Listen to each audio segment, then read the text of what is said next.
we said retro games. We had really carved that out. We tried to take all that off. We tried to essentially clear the lanes, having some degree of stability. That is probably the biggest thing.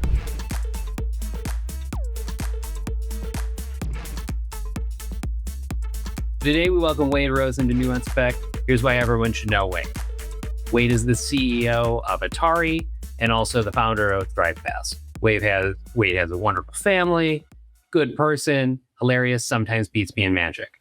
Never. I've actually never beaten John in Magic. I'm 0-1. 0-1. I mean, God, I should show up to the next one. That's a good record.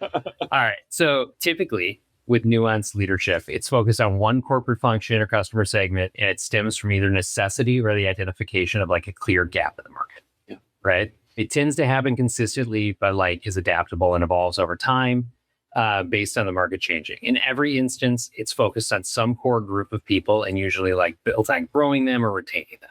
Right? And they're the ones that can drive your business and are typically getting ignored in other places. So in your work with Atari specifically, I've been really interested in how you treat developers and how you have these little, I would call them strike teams that are going and working with equities that are amazing and quickly developing cool shit. Yeah. So tell me about which audiences do you need to win with? Am I right? Yeah. Well, it is the developers. The developers are really critical on that, but I think it even starts before that with the consumers and looking at that. If you were to look at Atari 5 years ago, I would say we were doing a lot of things, but we weren't really doing any of them well. Or that's not true. That's not fair. We weren't really doing any of them best in class, best in the world. And in a space that's growing and expanding, you can do that. You can do a decent job or even a good job and survive and flourish. The video game space has not been that for about 3 years. It's been a flat market in nominal terms, maybe up a little bit, which means in real terms, it's down. A lot of the growth that is happening in China, which means it's cut off to most of us in the West.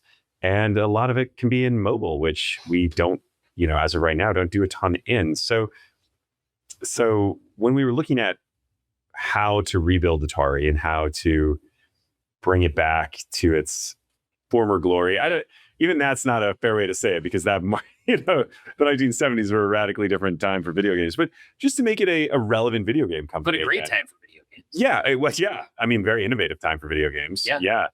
One of the most collaborative times for video games. When I think about the games you played on Atari, we would play them together. Yes, you kind of had to in a lot of cases. When we looked at the consumer segment, we asked ourselves, what space can we be best in the world at? Now the common expression wasn't really one back then, but now it'd be where do we have a right to win? Mm-hmm. And we said retro games. Nobody had really carved that out. Nobody had looked at that and said, oh, this is a market that we want to be amazing at. And then from there, we said, well, what are the best companies in the world that are working in that space? And that's where the developers came in. So The first thing was really to identify which segment we felt was underappreciated and that we had a unique position in retro. And then to find the people who are doing the best work, Nightdive Studios, Digital Eclipse. And then we put projects in place. So we didn't immediately go out and acquire those partners. We actually worked with them, got to know the people there and just really enjoyed our experiences. And that's a lot of the M&A strategy in general. It's not somebody that just kind of. That's kind of the opposite of how M&A has worked traditionally in gaming, right? It's more like you drop in when there's a big equity and you buy something. Usually. Yeah. And I think, I would say as an industry goes, there are some exceptions, but probably a lot of M&A has not worked in gaming. Yeah. Because, it depends on what you're buying, but it's not, if you're buying there with some exceptions, right? Yeah. Sure. Microsoft would do that Minecraft acquisition 10 out of 10 times, and I think Take-Two is really happy with Zynga and Activision's really happy with King. But those are companies that are at scale. Yeah, I was going to say, those are scaled businesses where you can pick them up, allow them to continue to be managed. Nightdive was not that, right? Like those were smaller companies. Yeah. What they had though is they were amazing at something. They were, best in the world at a niche. And that niche was the niche we wanted to be great at. And so that was really the overlap. Plus values wise and people there, they were just really lovely people. And we liked working with them. We liked being with them. So, those were easy. And we would do those 10 out of 10. Where I think games gets in trouble is when it falls into the typical investment banking value arbitrage. It's like our revenue, we're trading on this multiple. We can go buy this game company for this multiple. Therefore, we'll immediately bring it in and then unlock this much value, which that's like the oldest, most cliche M&A tactic in the world. And you might even be able to find like some opportunity with expenses. Yeah. Maybe a little synergy. And let's just throw that. Synergy. What a nice word that no one's ever experienced in a nice way. That can work in some industries. Yeah. You have like a brand that can immediately plug in or something. But in most of those cases, you're dealing with humans. Yeah. And you're dealing with what is ultimately a hit-driven industry. And you're also dealing with an industry that has coalesced under larger and larger titles. You would think with the rise of low-code environments like Unity and Unreal, you definitely get breakouts. You'll get a Balatro, Vampire Survivors. These things exist, and people will point to those, but those are kind of the exception that proves the rule. Outside of those, that middle ground's been carved out. It just, you don't have much, beyond Take-Two and Activision and EA. Like the AAA has maintained, but that AA in many cases has fallen away. Yeah. And it has been replaced to some degree by indie, but that can be if you read comments, they're like, the soul is missing in a lot of those. Well, and the AA, like it's microtransactions and. Yeah. It depends on the market. I always think there was this term that maybe wasn't like, there was this term called Eurojank when I was like in my 20s that would describe a lot of these kind of like janky but really fun games that would come out of Europe. And can you make like an Atari Eurojank shirt? Like that's amazing. What a great business model, but I could probably mock something up. But like that, the classic one was THQ. Right now that went bust a while ago and was picked up by Nordic, became THQ Nordic, which eventually evolved into Embracer, which has had its own thing. But as you look at those European companies, the ones that have survived are the ones that have gone big. CD Projekt Red, there's the Witcher series, Cyberpunk, or specialize in a niche. Paradox, probably the best 4X party in the world. The ones that have kind of been in the middle just keeps getting squeezed, and there's less and less of it. And I don't think, and I'm not exactly sure that even going from low code to a no code environment, which AI might be, is going to change that. If anything, it might exacerbate that even more, because how do you compete unless you can put a ton of marketing behind something and budget and make a Grand Theft Auto?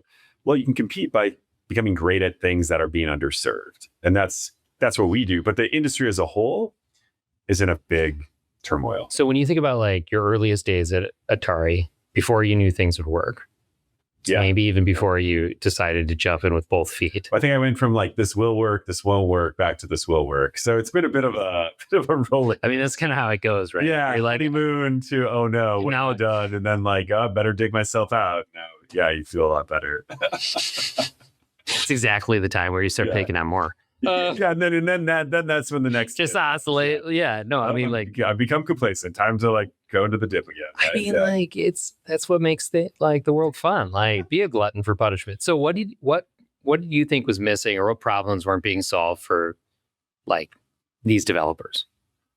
Because you've talked about what's happening with the consumer side, sure, but like the developers on the other, it sounds like what made that work with those developers? Yeah, like because what you're explaining is like, oh, there are fewer and larger employers. Yeah. Which is a thing. And there's, bigger projects. It's more like making a Disney movie than you and I shooting this. So like, what did you think was missing? What problem wasn't being solved? So I think, the industry, this happens in a lot of industries, but games are more susceptible to it. Go through these waves of like M&A becomes really hot, and then M&A cools down, and then M&A becomes hot. And humans, like we all have this path, and I have to be careful that I don't fall into this of taking the current state and projecting it indefinitely into the future. And I think when you look at M&A, there's been two schools of thought in video games, which that was maybe an advantage from coming from the outside. The first was the EA model, where you'd buy great IP. I mean, if you want to look at like where is there just amazing IP that is kind of locked behind closed doors and nothing seems to happen with it. Probably nothing jumps out at me more than EA. Right? Yeah. And that's because they bought these amazing studios, Westwood, like these studios where you would have this IP, they do a few things, Origin, like, and then like one game wouldn't work and they're like, all right, like good run on to something else. And then the IP just sits there. Right. So that was sort of like a deep integration. You're going to work for EA. Everything gets subsumed and you're just kind of you're just a part of you're part of the system. Yeah. The Borg. The Borg. I don't know. Yeah.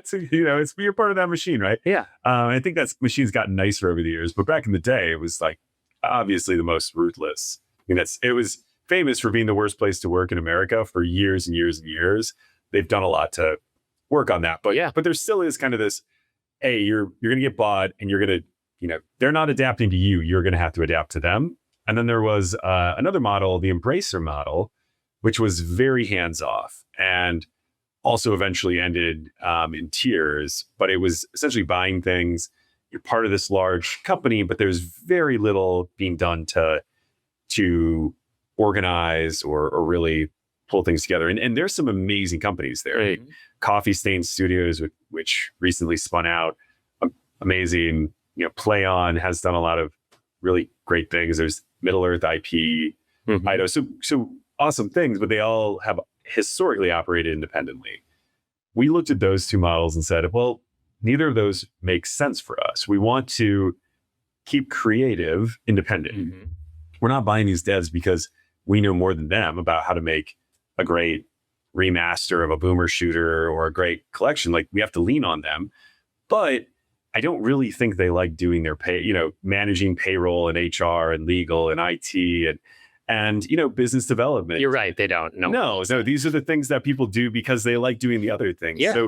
So we tried to take all that off. We tried to essentially clear the lanes, have a single strategy where, when we're dealing with partners, they're talking to just one person at Atari, or they're talking to Atari. They're not talking to 4 or 5 versions of us. But then when it comes to the actual development, we decide on what those projects are going to be. We work on that. We coordinate that because that's ultimately capital deployment. Yeah. And, we're not going to outsource that. But once it's decided, there's a lot of freedom given to how that project gets accomplished. And, if they want help on production or they want help on online or management, we're there to step in and provide some help or connect them with people. But ultimately, we're trusting their ability to make great games. And I think that's why it's worked. So I'm guessing the experience for them is more like, we want to do something with Turok. Yeah. Let's bring it to life. We're thinking we have this level of time and budget. This is what we're hoping for a release date. How can we make it happen? Yeah. And they get to think about it and then come back and say like, this is not going to work. This will work. We need help here. I think that's pretty accurate. I would say it's probably even more collaborative from the beginning because they might bring that up to us. They might flag, oh, I love that. Hey, what about this title? And then we look at it and say, okay, well, we think if we could make something for around this budget, that would be viable. Yep. Or like, hey, let's look at the calendar. Like you guys are booked out for the next 3 years. Are they willing to wait 3 years? No. Like you want to push something to a different team? Exactly. Yeah. Do you want to kick something? So it's a lot of like planning the strategy around that. But ultimately it was, the goal was let's take off all the stuff they don't like. Yeah. And let's leave them with all the fun stuff. And do you allow the different groups to have different stuff they like? Oh yeah, absolutely. And they collaborate too. So, if somebody needs a 3D artist, they might jump over to another team for a little while, like, because games are always in these flux of states. So you don't always need, the same, might need a pixel artist for a little while. Or like I picture like even testing. Yeah. Well, that's, we kind of treat it as a shared service. And So we run publishing as a shared service, and that helps because otherwise you have a lot of redundant functions. And so we're running a lot of testing together. And those are the things that, they just want it to work. They didn't get into games to. Do you know what an MSO model is? Oh, which model? MSO? Masters. Managed service organizations. No. Big in healthcare. There's like DSO for dental or whatever. So like an MSO does exactly what you're talking about. Oh, really? Yeah. When it's in its best state, it allows the providers to practice, and it supports everything around them. And it's typically set up with like a rev share. Yeah. So it's one of the most common models, but like I have a few people that run like really good MSOs that I want you to meet. Yeah. Because like you should steal some of the ideas and support models and how they do marketing, because it's like, I think of like, I imagine a video game developer at their best being very into video games. Right. And sort of artistic. Yeah. And I think, which is sometimes I feel it's a bummer. I ended up on the suit side rather than the artist side. I think it's awesome. I know they're both fun, right? But like, fun suits exist. It's just we don't take our suits out. Look at us. Well, that's probably the most cliche thing. It'd be like less cliche if I wore a suit at this point in time. Yes. Like, as a suit in video games. But the thing about like, I do believe you have to pick, right? Yeah. You have to pick which side you're gonna be on, because there's nothing worse. There's nothing wrong with being a suit. There is a lot wrong with being a suit who's also like flying over the top and then managing your creative team. But you want the suit to get excited about what the creative team's doing. You know what I mean? We all have to be excited. Like, we all have to be in it together. But like, you'll never keep a good creative if all of a sudden you're coming in and dictating those things.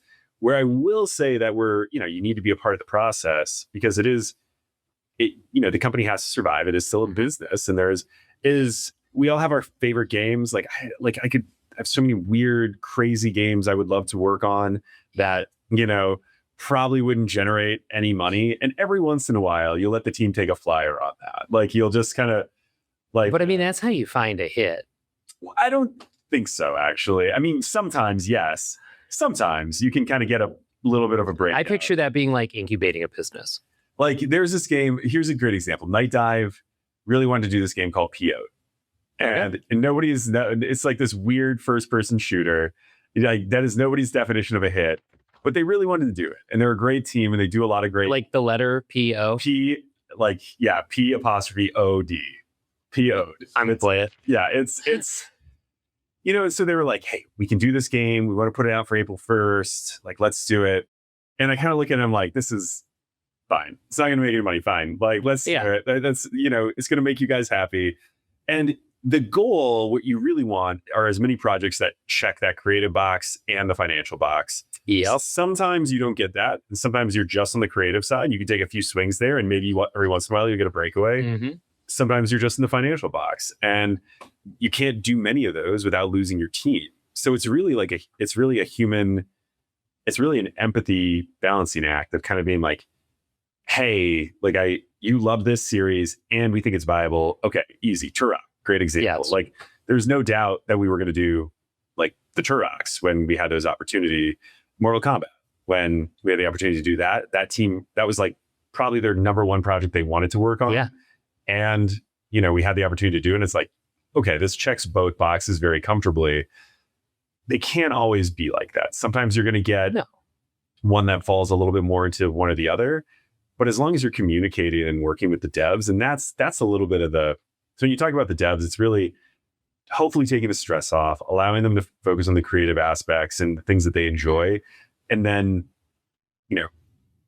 making sure that we're not only doing things that are cool, but, the company won't exist in 2 years. Yep. But kind of a balance of things that are both cool and like high risk, things that, everyone wants to do and we know will perform well, and things that we know will perform well and maybe is not always that high on the list. So I have like a little formula with this nuanced leadership thing, because I think you mentioned customers at first. I kind of think most companies, that's a box they're thinking about all the time, right? Yeah.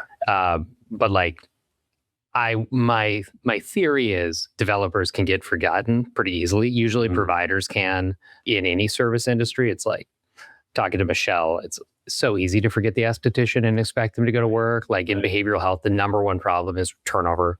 Yeah. And it's turnover because people forget that like holding that emotional baggage is really, really exceptionally hard. And you need to caretake these people and give them a break. And sometimes they'll be stressed, and that's okay. Yeah. Yeah. And you have to like as well. Like we forget that. Yeah. And they're critical to every element of your business. So the way this formula works is basically you need to consistently think about a group that's being ignored. And then, so imagine that's the C. And then you have understanding the group, which should change. Right. So as you do this, as you find more success, people will copy you. And that's good because you're making the worle a better place. But it will change what you need to do. Of course. Which is why moves the cheese, right? They always move the cheese. It's like a dumb analogy, but like I've not come up with a better one. And that's, I mean, it's like complacency. And complacency kills. Yeah, that's the thing. You figure out processes so you can focus on what changes, right? So it's like you got your understanding, you got your adaptability, and then you have reward systems. And they kind of play together. Yeah. And you need the reward system, in my mind, to directly impact your financial well-being as well as the team. Yeah. How do you do that with your developers? The reward system because what you were just talking about, that's a soft reward. Like I bet if I went and asked your developers, like, what are the 5 things you like about Atari? Number 2 or 3 will be something related to creativity or autonomy. That's just my guess. Yeah, possibly. Don't want to speak for them. Yeah, but if I was a PE firm and I bought you, I bet I would delete that like this.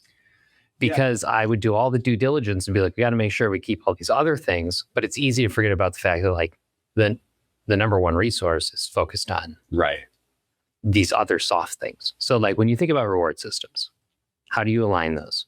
I mean, beyond what you said, which is, aligning success of a product with, success for the team, that's the most obvious one, right? So I'm a big believer. There's nothing new or exceptional about this, that the closer you can get to have people's incentives aligned with what they actually touch and care about, I think that's quite meaningful. I mean, if they have a much larger impact on a part of the business rather than the entire business, why incentivize them on the entire business?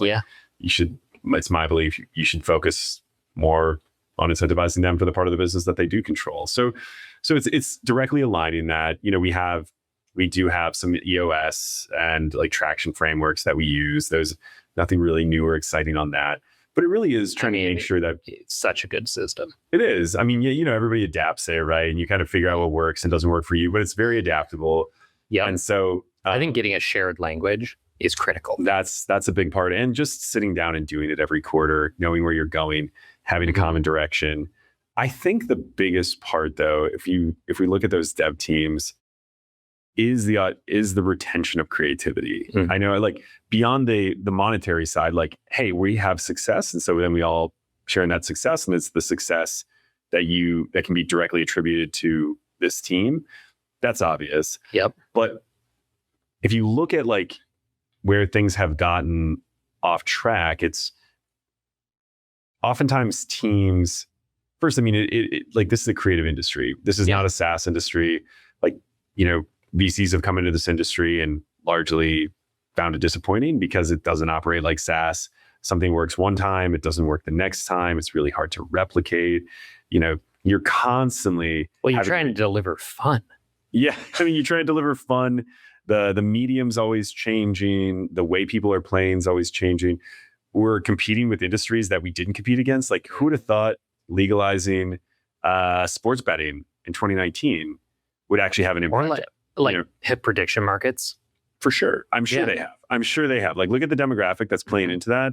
Look at like how rapidly that's grown, and it's correlation, but look at our industry that's been relatively flat. It's mind share, right? And I think look at the demographics we're all appealing to. It's that dopamine mind share. So a team that can actually cut through that and find that. The challenge is you want to incentivize. It's easy to make something that's as good as what is already there. It's hard to find a team that can make something that's greater than what already exists. And that's ultimately like what I think needs to happen in video games. And then how you incentivize them is that trust, that autonomy, rewarding them when the success is directly attributable to what they're doing. I think those are probably the main things on it, and I think providing them with, actually there is one thing in video games that I took for granted, but having some degree of stability, that is probably the biggest thing, because that industry, I don't know that I've ever been in an industry that is so unstable all the time. And people's position is really precarious all the time, because you're one hit away or one failure away from your team getting shut down.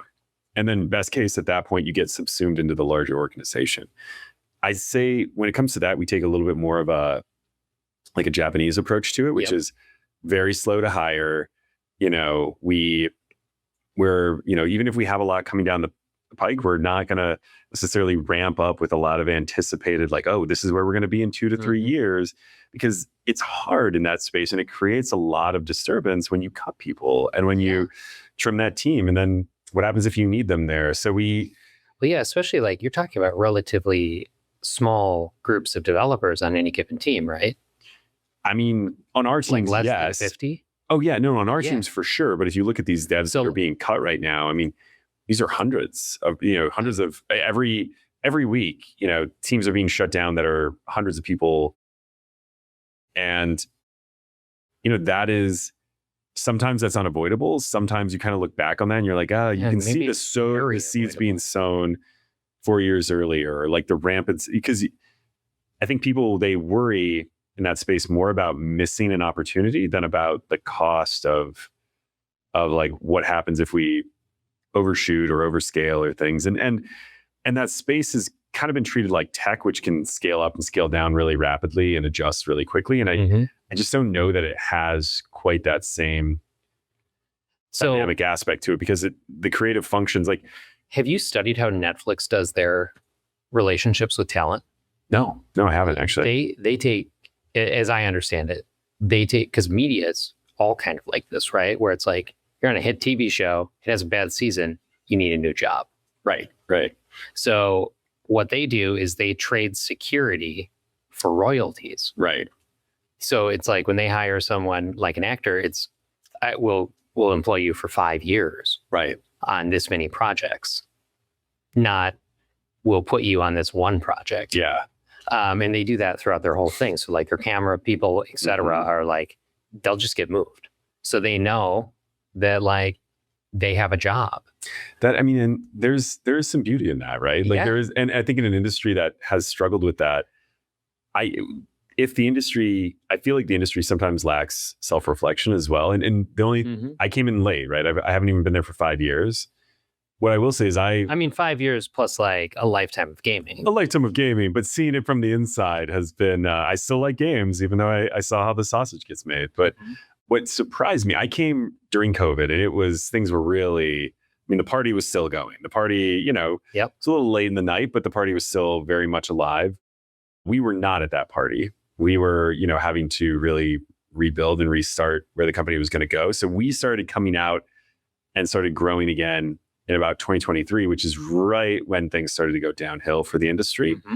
And I think a lot of the pain that we're experiencing now, why have the Japanese not had quite that same experience? There has been some layoffs, but even proportionally, significantly fewer, because they didn't ramp up. They didn't adjust to this thing that ended up being temporary and say, this is a sea change. This is now, we just saw revenue jump this much in a year.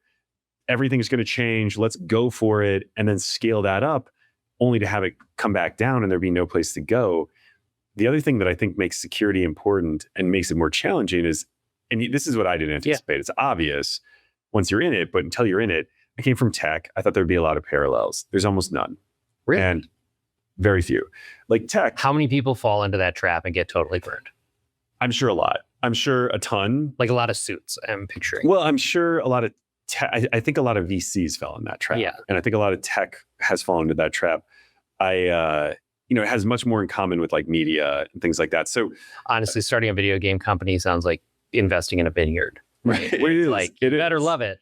It is. So how are you going to change teams on a dime? So tech is really nimble like that. company starts up, it tries, it blows up, you go on to the next thing. There's no real harm in it, right? Yeah. I mean, it always hurts every time, but tech has like a dynamic aspect to it that just kind of repositions things pretty rapidly. Yeah, I was talking to someone who's building a AI company in sales right now, like earlier today, and they just completely changed their entire dev plan, and it's working. And like they didn't that. And if it didn't work, it would be gone. And you know what? They would probably be up starting it, and those people there might go and start their own things. And the reason for that is their team didn't even care. They were all good. How long does it take to go from an idea to having it in market in tech?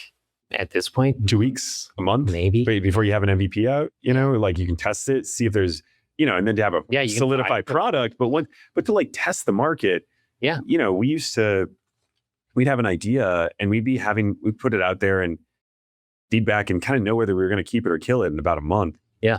Games are not like that. Historically, those have been 4 to 5 year dev cycles. So what happens? You ramp everybody up in 2021.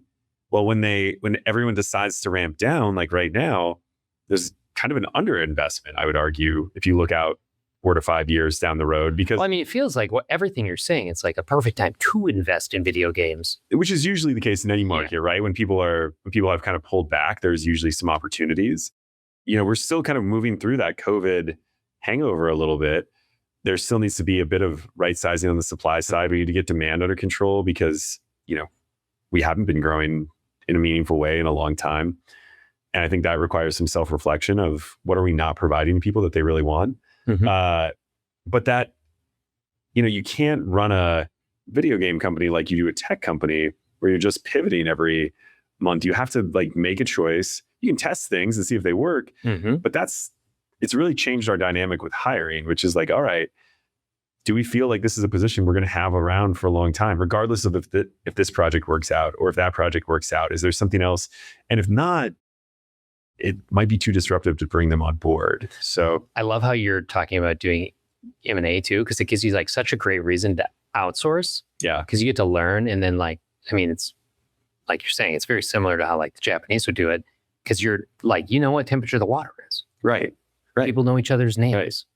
People can decide, like you can ask people if they think it's a good idea without being terribly disruptive. Well, we kind of did that when we worked with Nightdive and Digital Eclipse. And we do that all the time. And I even will tell you, if you don't mind me asking, how many people did you lose from those teams when you brought it over? Oh, I don't know if we really lost anyone from those teams. That's like there might have been answer.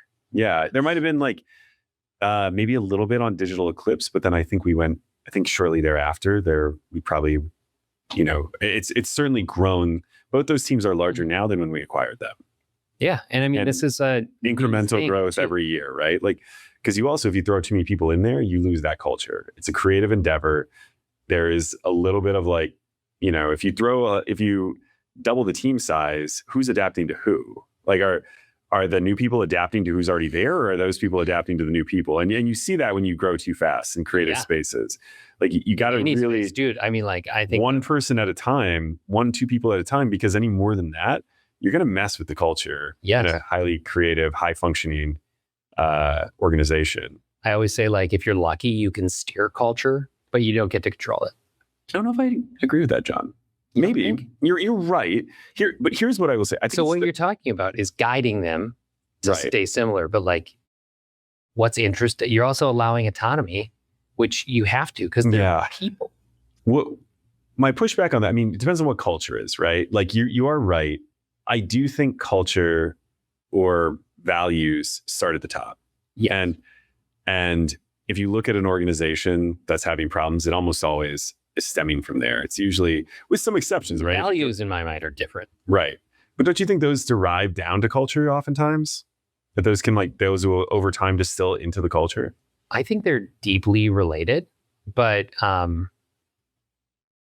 know, for example, like some nonprofits that do an exceptional amount of good, right? And they're very generous. And their people are incredibly unhappy and not supportive of one another. So you can break a culture for a company that has great values. And did that culture come from the top? I think the top has a huge impact on it. But I'm just curious, like those broken cultures, where have you found that they emanate from? I think honestly, I think it's highly dependent Okay. It's kind of like driving in snow, right? Like you can turn to the left and end up in a curve. You know what I mean? Like, you're right. There are a lot of things that impact culture. if you showed up and said, we're just doing AAA blockbuster games from now on and everyone's working together, your team might react poorly. Yeah. Or not. I mean, I don't know. True. Like, True. I think I think at that point in time, you have 10 different reactions. No, that's exactly right. But over time, I think if there is a disconnect, then the hope is that just over time, like if we wouldn't do that, but if we came in and were like, okay, full pivot, Atari is going back to, I mean, that probably, I don't know if people. But see, that's like a leader, like that could go, I could do that and it could turn like it could be terrible. Entirely different way. Yeah, it would blow up everything. Yeah. So that's why I think of it as like steering. Yeah. Because it's like you'll end up in the spot you're going. It's just Nintendo said, so I was at Nintendo. I went and saw everybody shortly after I started, and it was great. I got to know like all the major first parties. And I remember Nintendo said something to me that I like stuck with me. They said the ghosts of people that came before us are still walking these halls. Yes. And whether we're talking about values or culture, I do think that is real. And it's not to say, that I'm like lucky enough to be a steward of this company and this brand for the period of time that I'll be there. But I do hope that the team and everything that we're creating, that it does form a basis. Probably won't last forever, but you're Nintendo, you can feel how they found it. You can, like, there's a direct reason why they didn't attempt to scale like everybody else, and why they've been able to ride through things probably as smoothly as any video game company, because they've been so thoughtful. Yeah. And like that, it's almost higher than leadership at that point in time. Nintendo, it almost exists beyond the leadership of what it is today. But it must have started somewhere. And it must have been people have to buy in, I think, right? Like if people don't buy in, that's really where you have a problem. And that's where the fight and the battle happens. And I think absolutely. And I think that's the challenge. If you grow too fast, if you try to scale too quickly, like who's changing who at that point in time? Who's adapting to who? And are you sacrificing a lot? I mean, I think most companies that tried to scale up during COVID look back on that with regret. Not just for the financial performance, but in many ways, the cultural impact that had. Okay, so changing gears. Please. But hey, I'll go down that route all day. Dude, I'm like, I love that route. I just want to be conscientious of time. What's something fun you are looking forward to with your team in the next year? Oh, man. Next year, huh? Like what's a moment you're looking forward to? A moment? I mean, honestly, it's not just me saying this. I love being with my team. Some of the best weeks every year are the weeks that we do an all hands strategy meeting in New York at the end of March, early April. That is like one of my favorite weeks of the entire year. I love going to Gamescom in Germany with them. That is like a lot of fun. And, you just, so much is happening and you get to see all these things that you've worked so hard at. There's premieres and you get to see direct response to your games. I think a game that I'm looking forward to is one called Bubsy 4D, because it is, this snarky. Yeah, well, he's an infamous character. He's made a lot of terrible games, and at the same time is still really beloved. And we owned that IP. We lost it and we reacquired it. And that was one of those projects where, we'd wanted to make a new game and we weren't really, we thought there was something there, because when we bought it, Good Morning America ran a 2-minute story on Bubsy. And I was like, wait, what?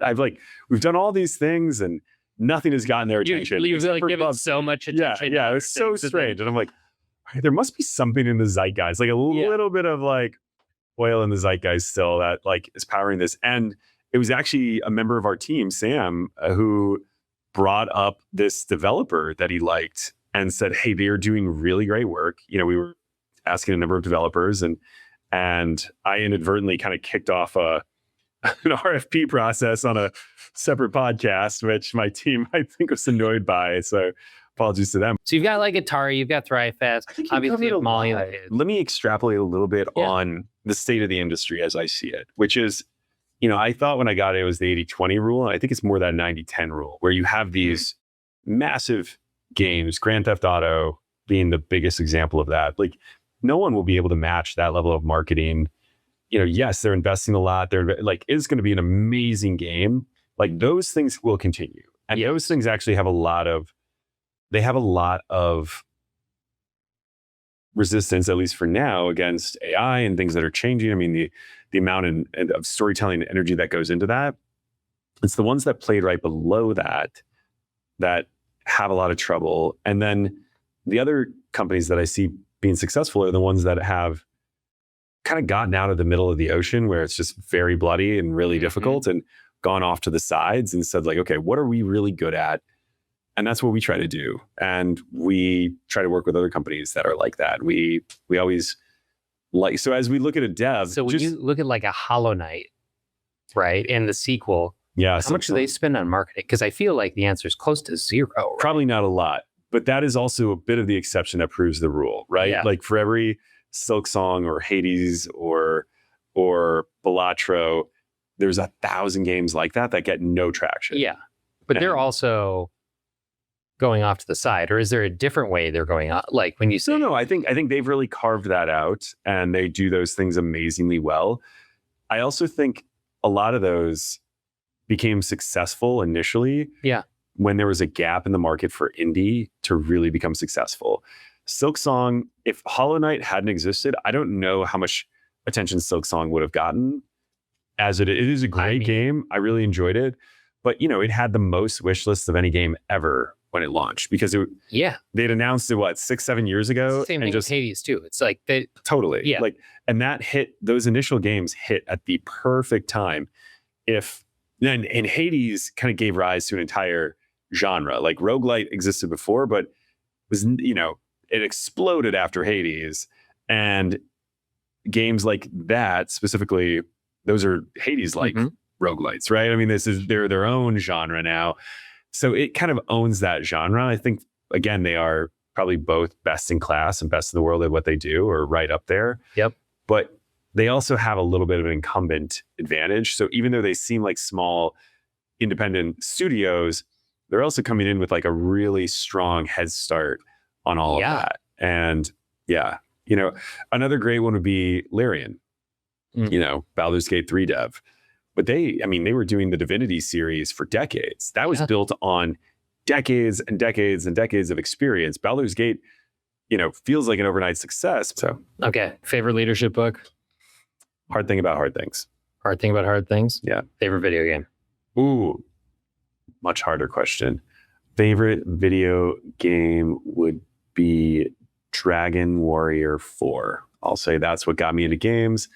Now it would be considered Dragon Quest 4, but when I played it on the Nintendo as a child, it was Dragon Warrior 4. And I love it. I thought I hated RPGs until I played that game, and it kind of taught me it kind of expanded what I thought was art, and it changed my opinion of what art could be at a young age. Dude, that's sweet. Yeah. I'm going to give Dragon Warrior 4 to someone random on this. If someone takes the time to put a note on here, free Dragon Warrior 4. It's a very valuable game, so that is a very nice gift. Yeah. Sweet. Yeah, especially if it's boxed. Yeah. Oh, okay. Well, it's probably not going to be boxed. It will be like if it's CIB, it's probably like a $500 game. Yeah. Oh, hell yeah. That sounds like what a gift. I know. It's a great gift. Oh man, this has been super fun. Thank you, John. Thanks, man. Thanks for having me. I'll come back anytime. Oh well, I appreciate it. Next time, let's play some Magic. Oh, for sure. Gotta get Kenny in here. And yoga.